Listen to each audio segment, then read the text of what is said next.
You are fine. Good. You're fine. I'm Larry Farmer from Brigham Young University. Gene Koo from Blue State Digital, recently of CALI. Yeah, Gene is a person not in transition, who's recently transitioned. We've been working together for what? 2 years. 2 years. MediaNotes was developed at BYU, and I'll give a little explanation of that in a minute. And CALI has agreed to distribute it within legal education, and Gene's been overseeing that effort. So we've got a little presentation for you. Anything else you want to say before? No, not yet. Okay. I guess the question is, who are you folks? Are you here to see what? Are you IT people, library people, teaching faculty, skills instructors? Yes. All of the above? Okay. What I'd like to do today is give you an overview, kind of the vision of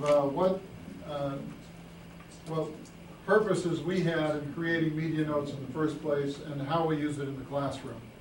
And then we're going to just give you a couple of quick illustrations of technically how you accomplish some of those tasks. But the main purpose here today is to show you what MediaNotes is from a pedagogical perspective and what applications it allows you to develop and present in the classroom. So let's start with just a quick comment on skills instruction.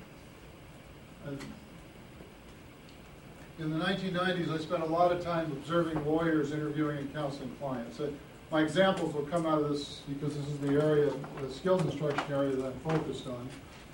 And determined, one, that their skill set wasn't very well developed, and in fact, if you put it on a scale of 1 to 10, it seemed to me that the average lawyer was pretty low even after some period of time in practice.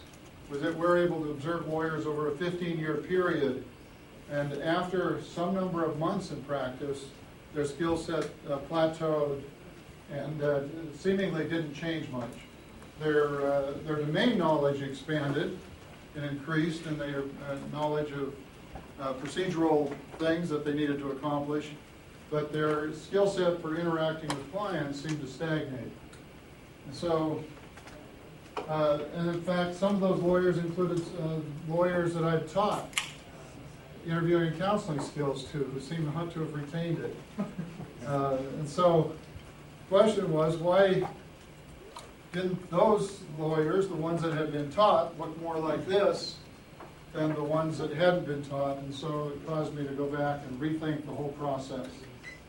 Part of rethinking the process took me into the domain of neuroscience and modern research on how skills are learned, the acquisition of expertise, and let me just illustrate this. This is, what is this? Anyone recognize it? Brain. The brain. What part of the brain? There's the corpus callosum there. Anything else you recognize? This came as a shock to me when I saw it. This is your AT&T switchboard in the brain. You know that neurons, every part of the brain that recognizes and performs some specific activity connects to every other part of the brain where the knowledge of that activity would be relevant. And it turns out that the neurons, rather than these fragile things that are filtering through your brain to get to the other parts, travel in trunk lines, like fiber optic cables. These are the fiber optic cables of the brain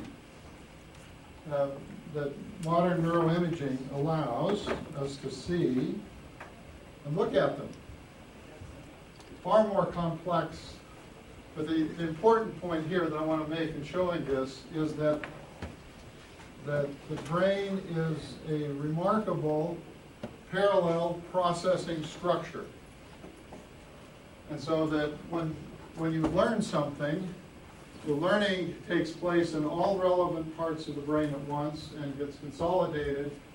And that modern learning theory tells us that there are some things that we need to do in order for learning to be well established within the neural networks of the brain. One of those things is that we need to practice an activity. We need to recognize the problems that we have in accomplishing the skill that we're trying to perform.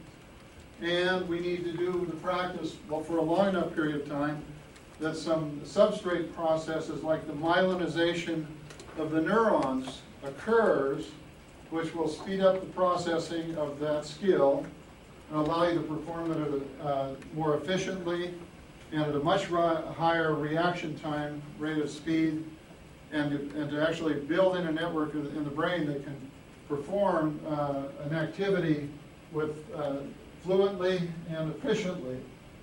And this is just part of the mechanism that allows for that. The process that makes the brain a fabulous parallel processing machine, and something that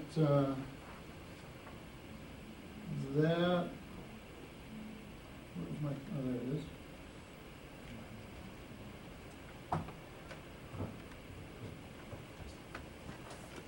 So one of the things that I came to was a realization that the methods I had been using didn't draw upon the highly refined methods that have been developed over centuries, actually, in other disciplines. That unlike interviewing and counseling, had competitive elements and were the skills of the people that were engaged in those activities were seen and viewed and drawn upon to refine the methods of instruction for those activities. And the principal technique that people used has been labeled deliberate practice. Deliberate practice is a sequence of activities, highly refined, that produces a well-developed, physically established skill in the brain. And the part that MediaNotes is related to is right there. There are 4 steps, large steps to the deliberate practice pedagogy. One is to identify a skill set, and then to identify practice tasks that will help to refine the skills associated with that skill set. And then to practice the tasks, to motivate people to actually practice in a concentrated, focused way. And then the part that we have problems with, we could do all of that, was how do you get the 3rd step in, which is to allow them to recognize their performance, to analyze it effectively, to get expert feedback on it, and do that efficiently with a large number of students in a rigorous, pinpoint sort of fashion. And that's where MediaNotes comes in. We recorded what the students did, but it was very time-consuming, inefficient, and difficult to manage process to give them feedback or for them to do their own self-evaluations of their performance. It was great to have the recording. It was great to be able to have them look at it, but to get coordination on what they were observing and give them feedback was a challenging sort of task. So what we did was go to work to develop a tool that would make that process more efficient. That's what MediaNotes is. And I'll just walk you through now an overview of some of the elements of the MediaNotes program, and then I'll illustrate that by showing you 5 different ways that we use it in the classroom or in teaching skills in an interviewing and counseling course. First is MediaNotes is simply a program that allows you to take a video file or an audio file, which is illustrated here. The video is actually run by QuickTime or Media Player inside the MediaNotes program. So the MediaNotes program goes out loads QuickTime, loads Media Player, depends on the media that you're running, and then allows you to control that with these controls down here, standard video controls, and then to play it back, jump around using a timeline. There's a little control here that you can drag. You can zoom your timeline, you can jump around on your timeline. All of that you would get in Media Player. So what we wanted to add to Media Player or to QuickTime was some ability to look at segments of those videos, to isolate a region on the video and to identify that as a region of interest, and then to add information to it that made that communicated or allowed the student to comment on that region, to classify it, to label it, to search for it, to put it into a kind of a quasi-database of information about a given video. And so the first thing that we did with MediaNotes was build it as a shell around existing media players, so that we didn't have to maintain and manage the processing of media files. We'll let Microsoft and Apple and others manage that, and so the rest of the shell is what I want to give you a sense of. What you're looking at here is highlighting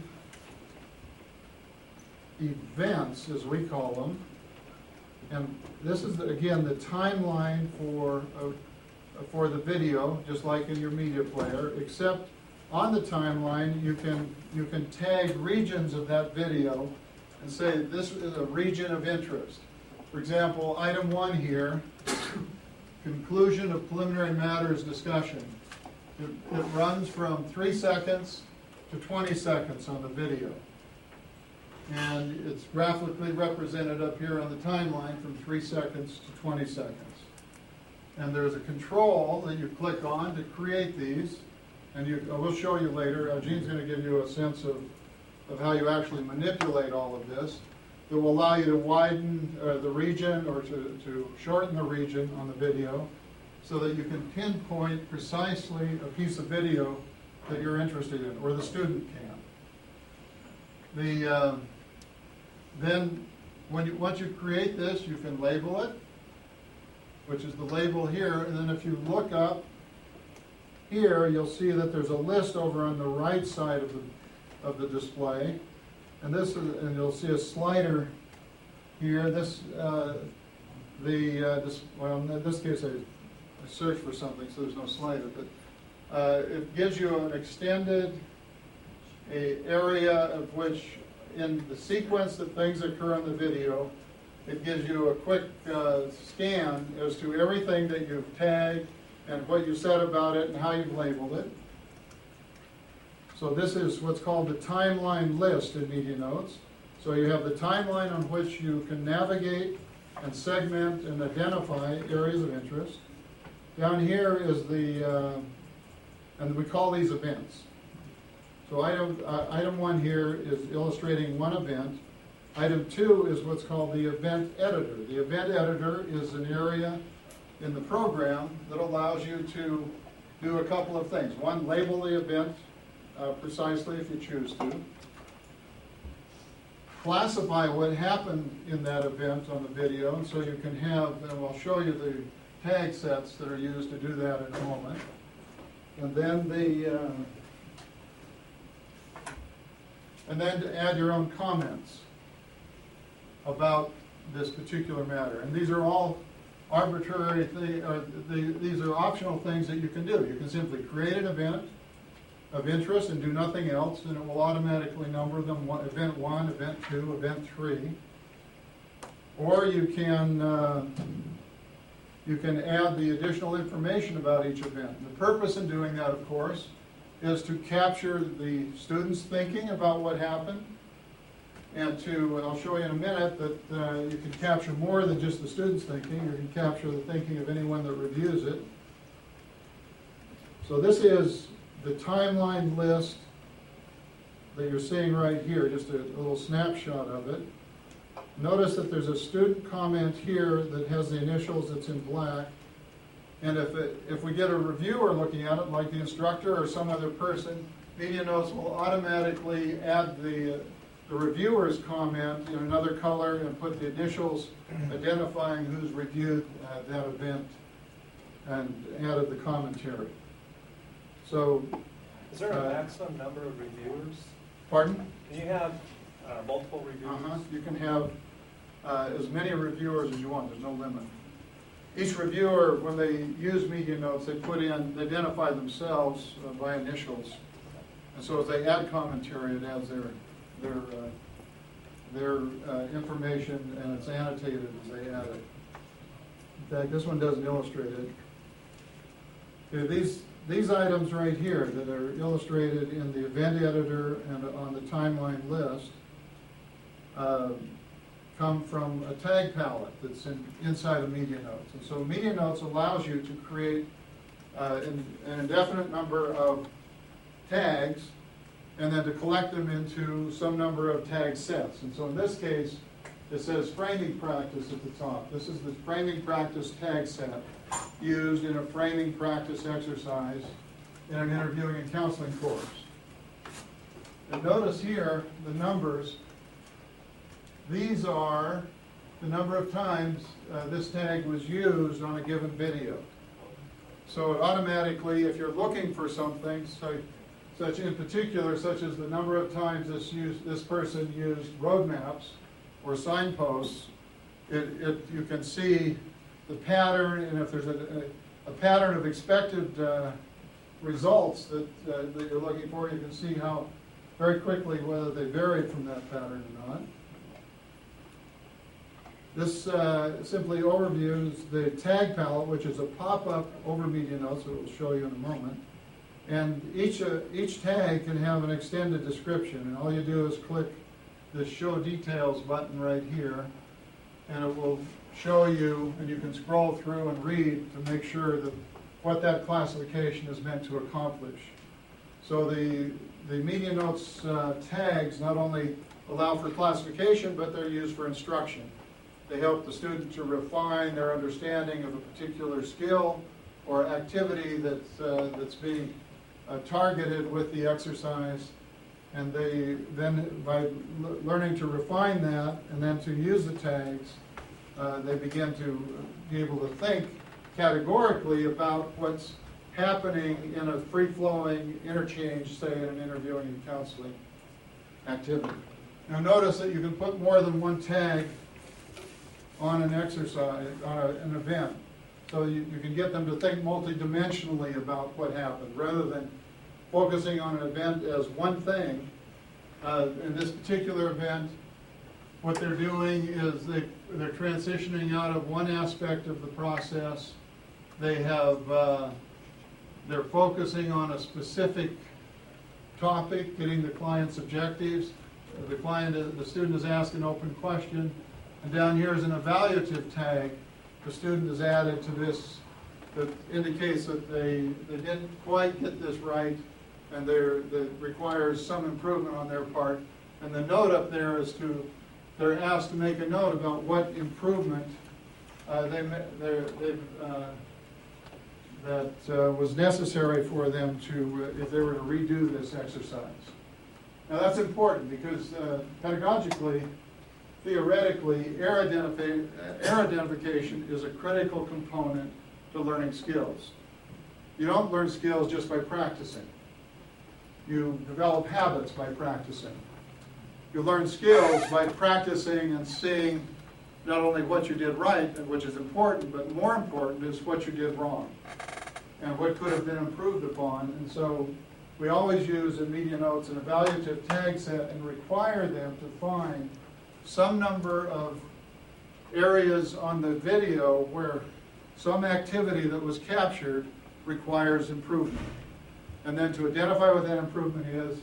And then we have reviewers who will look, and this is just an illustration of how you can use MediaNotes, who will get the same video, the project file generated by MediaNotes, jump to that point on the video, look at it, see how the student classified it, see how the student analyzed it, and then indicate whether they agree or disagree, and add their own insights, so that the error identification becomes refined and typically critically beyond what the students observed. If they've made the error, it's interesting. Sometimes you'll get an evaluation back where the students made all kinds of errors.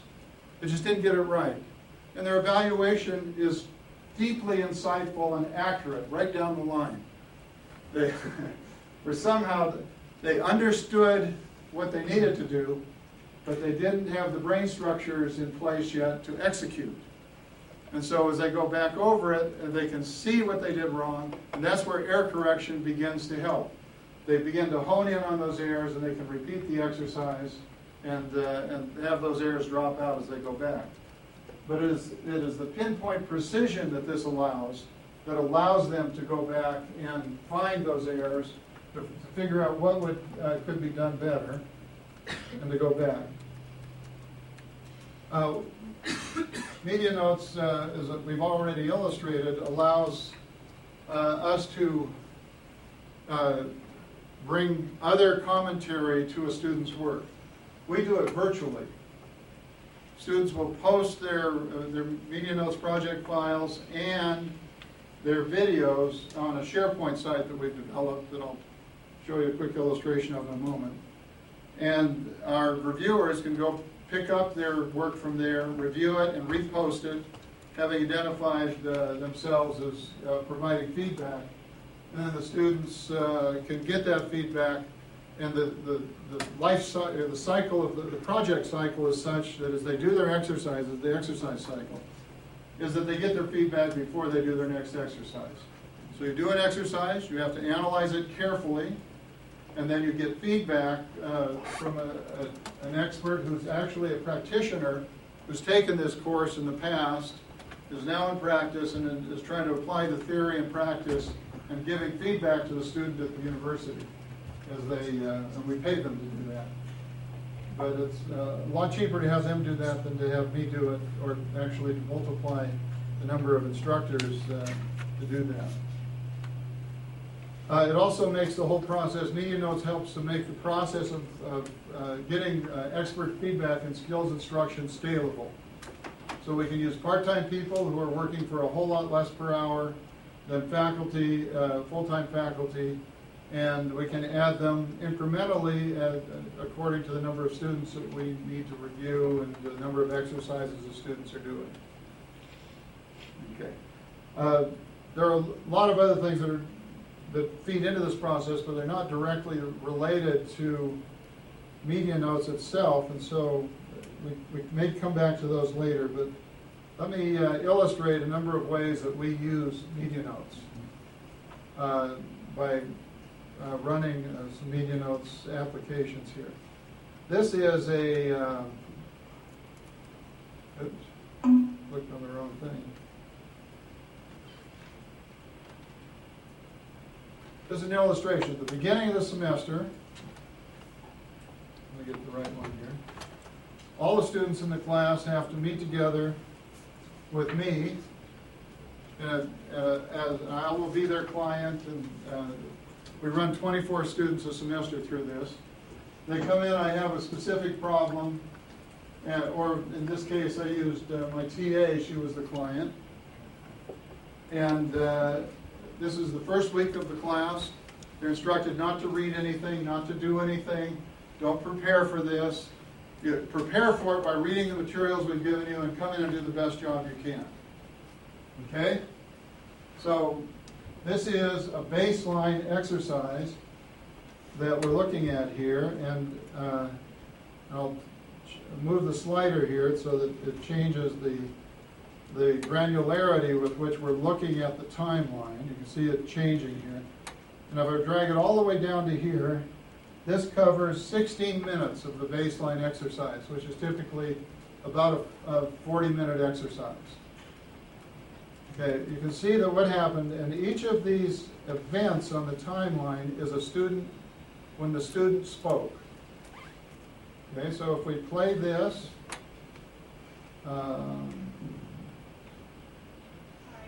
Well, Mrs. Hi, my name is Tori Anderson. I'm the associate here at the Food Working on. Okay, this is a student getting started with the exercise. You can see that she asks here, if you look over here on the tag set or in the event editor, she greeted the client, she framed, she told the client what she would like to do next, and then asked the client an open question. Very, very good start.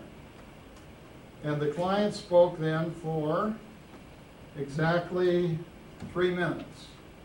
Now that's a remarkable achievement, actually. Most students will not allow the client to speak for more than a minute, maybe a minute and a half in an exercise like this. The average is probably about a minute and a half. And so she was very good at allowing the client to talk. And then she asked another open question, which is astonishingly remarkable. But notice here that the way it's tagged. She framed it, again, a very brief frame. She says, well, that sounds exciting. Tell me a little bit more what you mean by that, sort of tying it back to the previous comment. But this tag here, legal mental model, means that she is now asking questions based on her understanding of the law as it applies to the client's problem. She's trying to hone in on how does the law apply here. This is a mistake, I think, that most lawyers make, at least when I observe them. And because if you look at the tag set for this, number 1 tag, hearing the problem from the client's perspective. Could this client have fully described the problem the way she wanted to in 3 minutes? Unlikely. Well, very unlikely, because here is the same client, the same problem, me as a client, working with with another person. And if you look here, how long is this video? This was preliminary stuff, that setting up the video. It goes for 1 hour and 27 minutes. You take 8 minutes off of that, it's 1 hour and 19 minutes. The purpose of this video was to illustrate how long I could talk if I were to tell the story from my perspective. The students were set up here. I came in with as a business person with a business problem that I knew thoroughly, that I had to explain to the lawyer. I wanted to walk them through step by step. No student ever gives me more than 1.5 minutes to do that. This is a person who had taken the course, was my TA, and we did this as a practice exercise to see how this would work out. And you'll see that it looks like she's talking a lot there. I just took the first 15 minutes just like in the other one. Actually, this is only the first 8 minutes, but it goes on like this for 1 hour and 25 minutes. But look what these are. These are all encouraging the narrative. Every one of them. She didn't ask a question. She didn't divert me from my story. But now we want to see what is it she does to encourage the narrative. We can just jump from one to the other and listen to that. Problem So that we're trying to solve. Okay. So let me give you Wow, continue this operation, but it's growing kinds of activities. Friend of the valet that passed away Oh, that's great. are no longer on the shoestring. Sounds like it. And so they've grown churches where they campus, rehearsal halls. So they Okay. a warehouse area over there. Okay. Wow, so you're. Our ballet classes and recitals in. Basically, the ballet board of directors, structured for it. Okay. Now, in part because the another ballet asked me to come in, and I'm 3. I'll be here for 3 more, and I've got. Okay. I teach business management. Okay. Okay, think about that. This goes from 8 minutes to, I don't know, we're just on this exercise. She does this for 1 hour and 25 minutes. Okay? Listening, this is after training, after developing some skills. Now this doesn't mean you should listen to every client that comes in for 1 hour and 25 minutes. It means that she has highly refined the capacity to request a narrative. The first part up there was, if you look at the tags on that, I'm illustrating this to show you what you can learn about a video and how you can use it in the classroom. She road maps. Let's listen to what she says to get started here. Why is it that I felt free to talk for an hour and a half? You are the business manager in Utah Valley Company. I am, yeah. I was just recently brought on board, although I've been associated with the Valley Company in various ways for the last decade. But I've been with them for 3 months now. Okay, great. And the Valley Company just bought a beautiful building that you're looking to transform into something more, useful for your That's right. operations. We've been looking for a place to consolidate all of our business operations, and we came across this building in the Avenues, the Van Osdale Mansion. Mm-hmm. Wow. And we just closed on that on Monday, and so I rushed in here to meet with you because there are some zoning problems. It's in a residential zone and we're a force of business. Right, okay. And I, just from what I've read from my secretary, I'm pretty sure that the zoning problems and those things are something I can definitely help you with. What I'd like to do, though, before we get into the details, is sort of get a broad overview from you about, how you came about acquiring the mansion, what exactly the issues are now, and how I can ultimately help you. I think, Okay. just having you take as much time as you need to give me that information will help me in the end to, provide a better service to you and help you what you need. Okay, I hope you mean that because this will take a while to explain what's happened, if you don't mind. That's fine. No, please take as much time as you need. I'd like to get, all the information I can. Anything you think is important. Okay. Well, you cut me off if this seems to be irrelevant or rambling or something. Okay. I will do that. I- But I speak freely. Okay, thank you. Okay. What I'm illustrating there is this is a different thing than an open question. She's asking for a narrative account of how I would like to tell her about the problem from my perspective. And she's given me permission to speak at length and to move through the process. And then she executes the discipline to listen, to take notes, to understand, and to move through the process. Now let's go back to the student and look at what we see here. If you look at these events, well, let's do it on the tag set. Bring up the tag palette. The only tags that she had were encouraging the narrative right here. This student had 0. Never once encouraged me to keep talking once I paused or to pursue something. Asked 22 questions related to the law. Okay? One time asked me to hear the problem from my perspective. That was the initial open question that lasted for 3 minutes. Only framed the process 3 times, which normally in a 20-minute segment should be probably 4 or 5 frames and some signposts to keep you oriented. Asked the 2 open questions at the beginning, never asked another open question, and asked 18 closed questions thereafter. Now, because this is MediaNotes, we can go over here and say, well, let's see what those closed questions were. And now we can play those. How many students are in this class? About 10. And You can see them written here on the right as you go through when you're reviewing it. We just transcribe for their baselines, we transcribe what they do because they don't say much, they ask a lot of closed questions. So it's easy to transcribe. So I can now jump with the student, jump through these, or the student can review them and just jump from question to question, seeing what the pattern was. And what we then have them do is go back and review this exercise and compare what they did to what came out in this exercise. And what they find is that this student got an astonishingly larger amount of information in a more organized fashion in the same period of time. Very powerful learning experience for the students. Impossible, though maybe not, but in my limited capacity to figure out how to do this otherwise, I don't know how I would accomplish the same learning without MediaNotes. That's one point. Is we can do side-by-side comparisons, we can condense, they can see, look at the timeline, see how many open questions they asked, They can see that all their open questions were related to the legal mental model. And they do the classifications themselves, and then we look it over and see if we can clean it up. So that's one way.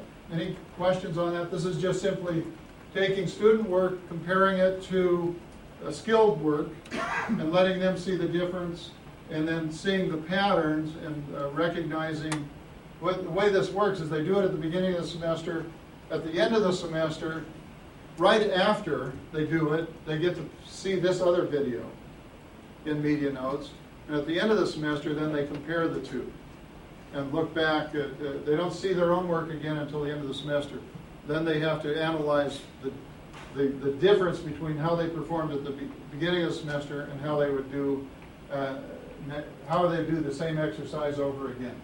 Very powerful thing, because otherwise students don't believe they learn anything in a class like this. But they can now look at their beginning work, and the point here is that MediaNotes allows all of that to happen. Okay, any questions on how you... Have you ever thought of adding a audio response in the form of a different audio file here and there? A comment by the experts, yes. I've thought of that every day that I use this. We haven't had our programmers... we haven't had programmers available for the last year, but CALI is going to take that over now, and if I can persuade them, we'll quickly add that. They had a call from a group representing the U.S. Army the other day. They are thinking of putting cameras on the helmets of soldiers in combat, and then feeding those videos back to experts using MediaNotes, who will then see the battlefield and then add their own commentary. They wanted the audio commentary to go back. Then they send it back to the company in the field, who then sits the soldiers down and has an additional training session based on a real battlefield experience that they just had, and where they'll point out the errors and the things they didn't observe and the tactics they used, that sort of thing. So, but yeah, audio commentary would make this a little more efficient than the written commentary. Any other questions? So you have the pin with the wire on it. She's got a thing in her ear. What are those used? Oh, we're doing two experiments at the same time to be efficient. That's a pulse pen from LiveScribe. It's something that I talked to the presenter on the 55. He hadn't been aware of the pulse pen. Are you aware of what that is? Yeah, I mean, there's different kinds that I've seen. Some don't have wires. Yeah, well, this one, it gives you a good stereo if you put the things to your ears. Otherwise, you don't. It also records directly through the pen. As you write with the pulse pen, you write on a dot, what do you call them? The dot papers, the microdot paper. The pen tracks what you're writing and the graphics, and it syncs it to the audio and then uploads it to your computer, so you can click on any note and it will play back the audio that was being played at the time, or that was coming through at the time you made your notes. Students love that. They can go into class and make notes and then go home, and if they don't remember something, they click on their note. My wife's here. She's been using the pulse pen, going around interviewing people around the country for children's theater organizations, trying to get information on best practices. So she has this elaborate file now of audio and notes. I'm just curious, what kind of files can you import into MediaNotes? Anything that Media Player and QuickTime can run. Anything. If they run it, it can be used in MediaNotes. But that's the limit. I mean, MediaNotes doesn't have its own capacity to play media files, but that's a pretty good range. Okay, that's one use. Let me show you another use. That's baseline. Here's another one. This is when students are prepared to do an exercise, sometimes it's helpful, and almost always helpful, but it isn't always possible. Look at all these events here. These are all examples of different kinds of framing. And then, so the students, before they do the exercise, I give them this MediaNotes file with the audio track in this case. And so for each of these, feedback as to what your legal situation is. is to find out what actions you've taken so far in dealing with the two problems you're having with Hubble and then with the delinquent homeowners. So let's start with Hubble and the landscaping. What things have you done to try and resolve this problem? Okay. What we're giving them there is an illustration of a certain kind of framing activity. Framing being an overarching skill of defining for the client what you're doing, why you're doing it, where you're at in the process, meta language that you use to keep the client oriented and to keep the interview well structured and flowing smoothly. And so they practice framing early on because it's a very fundamental skill to effective interviewing and counseling. And this is just a long, it's only 12 minutes long, but if you look at the number of events, frames are typically short, so we can get a lot of frames in here, and there are 29 examples of framing for the exercise they're about to do. So I use MediaNotes here to develop examples of what they're going to do when they record, so they can listen to it, practice it. It's written as well. They get a written copy of it. They can hear it. This helps to build in the repetitive neuron myelination process so that they can actually execute these tasks. And again, they can, if they're interested, they can pick any particular kind of framing like signposting. Oops, there were no examples in there. Road mapping. These are ones that just have road mapping illustrations. Here's a narrative request. Examples of narrative requests. So you use MediaNotes as a little database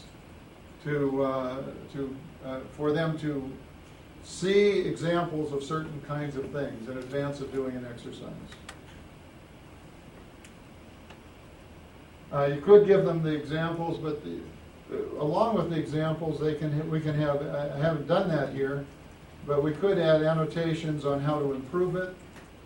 We do repeat different ways of doing a certain thing, so they can see variations, and they can do that by looking at narrative requests here. These are all different kinds of narrative requests. What do you think of each one? What kind of learning can they sort of coalesce out of those examples? Okay, another way to use MediaNotes. Here's one. This is a lawyer with a real client. The clients have given us permission to use this in class. We do it in a confidential class that's not recorded.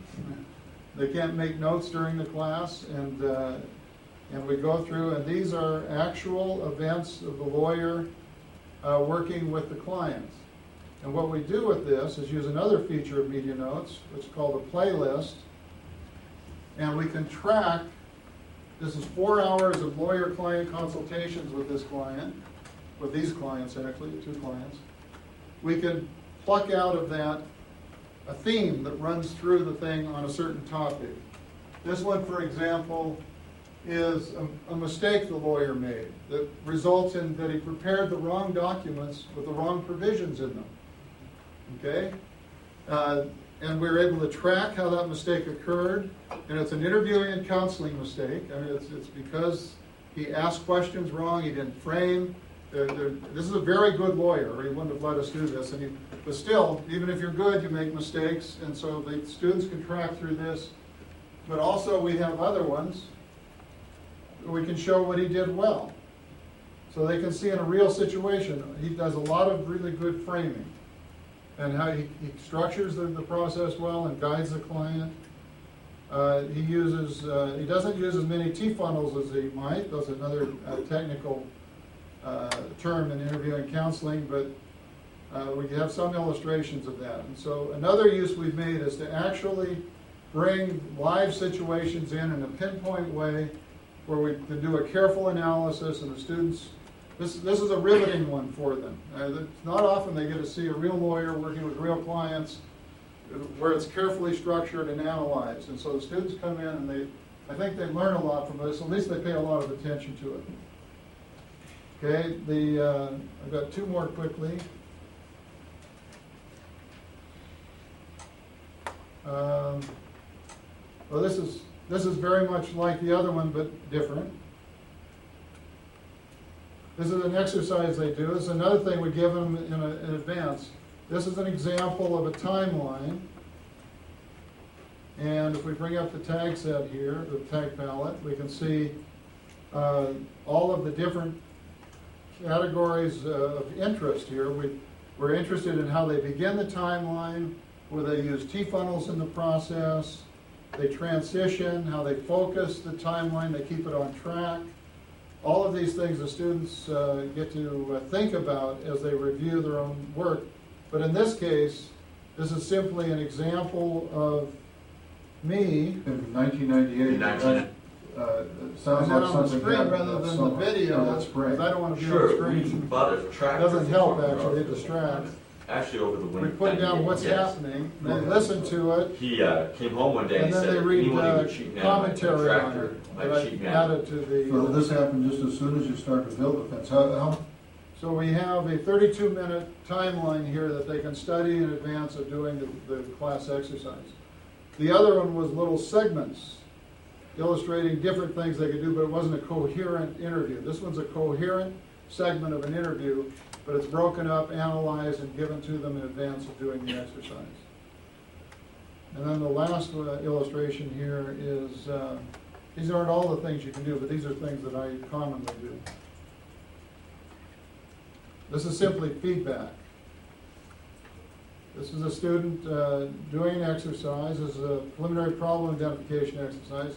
Notice the long space here where we let the client talk. This is 3 weeks into the semester. He's learned to do that. But then this is a highly structured exercise he goes through.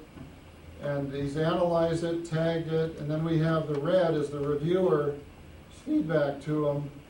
So the reviewers get this, spend about 45 minutes on it, analyzing it's a 19-minute video, giving him feedback, including making some overall, this student is a very good student, so there isn't a great deal of feedback. He typically had to work very hard, develop the skills, came in and ran very polished exercises. So these are the items that go out.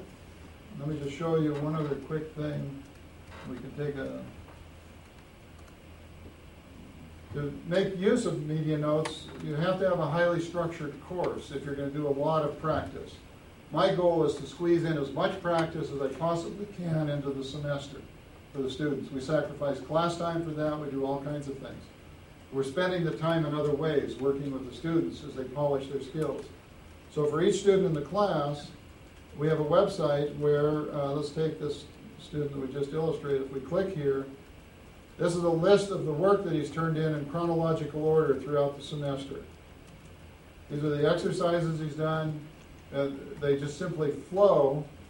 So here is exercise 5. This is his evaluation. This is the reviewer's feedback. This is his posting of his analysis of the reviewer's feedback. This is the video for exercise 5. And it goes on to exercise 6. So we've developed procedures around MediaNotes. So it sits in the core of this. It's the necessary ingredient, but the pedagogy is broader. But it's the key piece that we put in the middle of the pedagogical method to at least hopefully accomplish the task. And then over here we simply have all of the exercises that the students do, and here are files that they may need to download, well, they'll need to download to do the exercise. And so in this one, here's an example that they can download, look at. This is the project file they'll use. These are instructions for the exercise, etc. Then up here we have one other thing. That at the beginning of the semester, beginning next year, we now give them a course PDF file that has in it, as it comes up,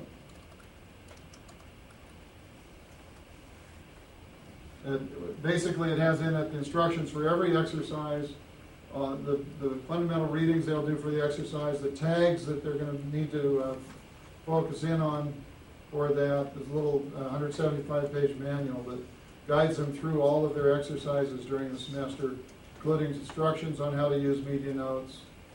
And then they get into, and it also will list for them all the students they're going to work with during the semester, what their problems are, and how, so they can see in advance what the process is. Anyway, that's a quick overview of different ways to use MediaNotes. How are we doing on time, Gene? We've got 10 minutes left, and if you don't mind my jumping in, I just wanted Sure, to... go ahead. I'm done. So thank you. That was really inspiring in terms of what can be done with MediaNotes. We've been basically presenting MediaNotes for, this is our third, right? It's our third conference we've been presenting it. Yeah. And one of the things that we found is that it seems that the technology is pretty accessible. I mean, once you actually learn how to use it, it's all there. What we find is that there still are other challenges in getting MediaNotes adopted and used. And so maybe in our last 10 minutes, it would be good to just have a quick conversation about where you envision this being used at your school and what you see the challenges being. I wanted to start with the first with a question, is that how many of you are currently doing any kind of video recording of exercises in your classes? Or at your school. Or your school. Yeah. Okay, so that's already happening. And how many of you are doing that digitally? Like not analog? Okay. And then just quickly, what are you doing right now to do review of those video exercises? Just anybody who raise your hand. Basically right now what we do for like our gymnasial skills classes, we use like hard drive cameras with the SD cards. And we use laptops as playbacks. And so they'll have a reviewer, an adjunct faculty reviewer actually review with the students. So you basically it's a side by side review live next to each other. I'm very curious and interested in this. Yeah. Anybody else do anything differently? It's the same thing, but the instructor takes it in a digital form, and like as you said, she uses a timeline, and she will fast forward to a media player with the student, and then discuss all the changes they need to make. Any other way of doing things? Yep. We use flash-based cameras and then post the files on our website so that both the students and the instructor can view it off the website. But there's no commenting yet, so they have to, each instructor does it differently for how they actually do the commenting part. So, what do you... There's one over here. Yeah, oh. We use webcams, and the students bring a flash drive and they save the video on the flash drive, and then they write a critique of their performance, and then all the videos are given to the professor on a bigger flash drive. Those for a learning test, but in our clinic we do use them. Oh. Well, that's one success story. And what did you find to be the biggest challenge in making in adding MediaNotes to the faculty adopting it, the time into the new technology. right? We're doing it mostly the students critiquing themselves, and their learning curve is not as much. They're able to do it. The faculty that we're having a hard time getting to them. Right. I mean, anytime you introduce a new technology, there's a learning curve, but I guess my question for both of you is whether you found that once you got past that tunnel, did you find that your time commitment as faculty went up, down, stayed the same? Just purely in terms of time, not in terms of your quality of the time. It changed. Okay. Let me just show you this right here. Half my classes look like this now. This is one half of the room, the other half. We devote half of our class time to in-class recordings. Now, I spend my time on the outside looking at student work that's already been evaluated by the students. That's how it's impacted on me. I spend half the time in class giving presentations that I used to, and maybe equivalent amount of time out of class that would be equivalent to my preparation and the presentation of those class periods. So I guess my question is between the current, like when I talk to people, a lot of people are doing it side by side. Between that and this, we can, and we should definitely talk about how the quality of it changes, but just purely in terms of time, do you find that it's more or less time than if you were to sit side by side with the students? It's qualitatively different. When I sat side by side, I had a hard time staying awake. Yeah. Because this way you get this. It's very hard to understand what a person is thinking when they're doing an exercise unless they've done the evaluation first. Yeah. So it's very hard to go back over and criticize them on something they already know that they made a mistake on, and they feel like you're wasting their time. This way, at least on the student end, it feels more efficient. And I certainly feel like from a pedagogical point of view, this is much sharper than simply sitting side by side. You're actually pinpointing and you're getting the students to articulate for themselves. So there's a huge difference there. Another system that you've set up is basically having alumni and kind of senior students reviewing the current students. And is that something that anybody else has been taking advantage of in any way? You know, when I took negotiations, we had TAs, and they were basically 213Ls. And they really helped make the process a lot more efficient for the instructors. So that's already, for certain areas, something that's already being done that can be leveraged. But if you don't have that system in place already. You know, adjunct reviewers, I mean, it's not the faculty member yourself, it's the people that are adjuncts that are part of the course, go up. That's very good. I'm sorry. Go ahead. How do you take the file? What are you using right now as your camera, and how are you incorporating that into MediaNotes? How do you get the file into MediaNotes? What cameras are you using? Oh, we use Logitech 9000s. I've got one right here. Very nice. The Logitech has some great capture software that compresses. I'm telling you what, very small. They sit on top of the student laptops. We have, let me show you here. We have a case right there, 25 of them in it, and a set of headsets. They come into class when they're doing an exercise. They grab a camera, put it on their laptops. Each student gets one, hooks it up, puts on the headsets. So we mix the audio with good quality, and they do the exercise. One thing to keep your eye on, because I'm not sure that they're really ready for this until the audio quality improves, are those flip cams. Because what that takes out of the variable here is because of the vicissitudes of different laptops. Like the fact that it's all in one, it's self-contained, you hit the button and it's basically idiot-proof. And then the fact that it also is a flash drive that you can then plug in directly to a laptop. Student A can download it, then student A ejects it, because it's student B downloads it, and it's pretty fast as opposed to kind of upload and download. That's something to keep your eye on. The major issue there is the sound quality, because if you're doing it the way that Larry has it in his classroom, you've got basically 20 groups of students all talking all at once. You really need to have So they have headsets on. So yeah, here the headsets are mainly to put a mic as close as possible to the student's mouth. Unfortunately, we've done a lot of looking into it. There's no cameras that have mic inputs except crossing the $500 range, which is really, really unfortunate. If you happen to be able to break people out into separate physical spaces, then you might be able to make it work. The other thing that I'm kind of disappointed in is there used to be a lot of wide-angle webcams, and I don't think there are that many anymore. It would really be helpful if you're doing two people, or if you're doing... Actually, the 9000 is wide angle. It is wide angle. Yeah. Okay, great. We use the orbit one on the stand, and you don't have to get a good view. We just have 3 or 4 students at a table, and Let me also throw out that we've been talking with Suffolk Law School. I don't know if anybody's here from there. They're looking at it for interviewing, but actually the flip side, where they're looking at coaching students to be interviewed for jobs. So there's another application right there. There's a comment back there. How much is that? How much is MediaNotes? It's free to CALI members, and both free for the students and the faculty. Yeah. Go to w.cali.org/MediaNotes. Free to download. Now, the one thing that you should remember is you have to get a registration code to activate it. That's free, but you have to have a CALI account to get that code. If you don't get that code and you don't register MediaNotes, then you're able to play back stuff, but you can't record new things. So one of the biggest questions we always get is, I can't get it to work because the people forgot to enter the activation code. And the activation code is completely free if you're a CALI member. And for the member institution, can you install it in more than one machine? You can install it everywhere, anywhere. With any affiliate, including kind of alumni, staff, your computer labs, you can install it. There were 2 more questions. A question about. Oh, wait, hold on. Sorry.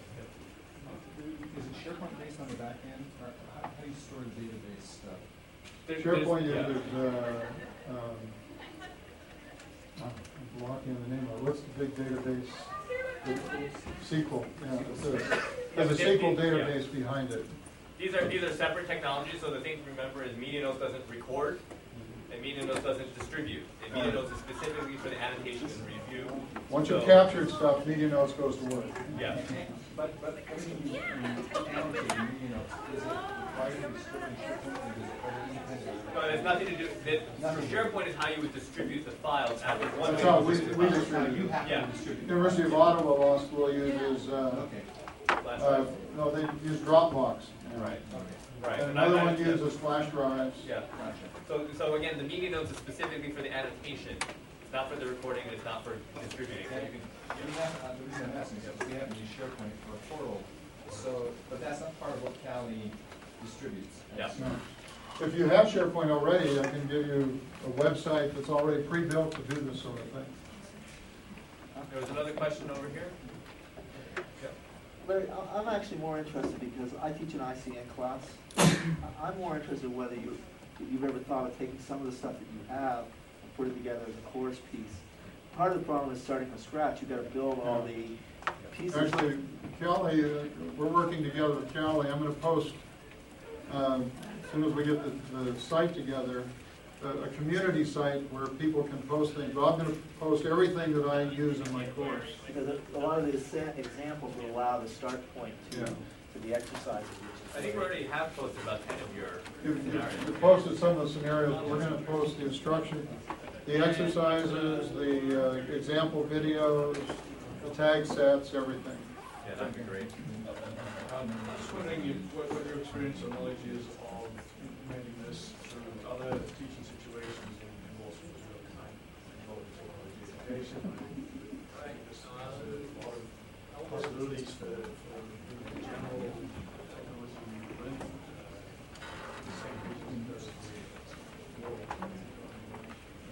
Have you seen that implemented or?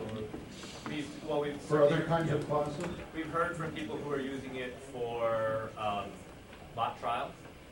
Like I said before, for career counseling, for negotiations, all the skills courses, but even some of the areas where you wouldn't, like the interviewing, being interviewed.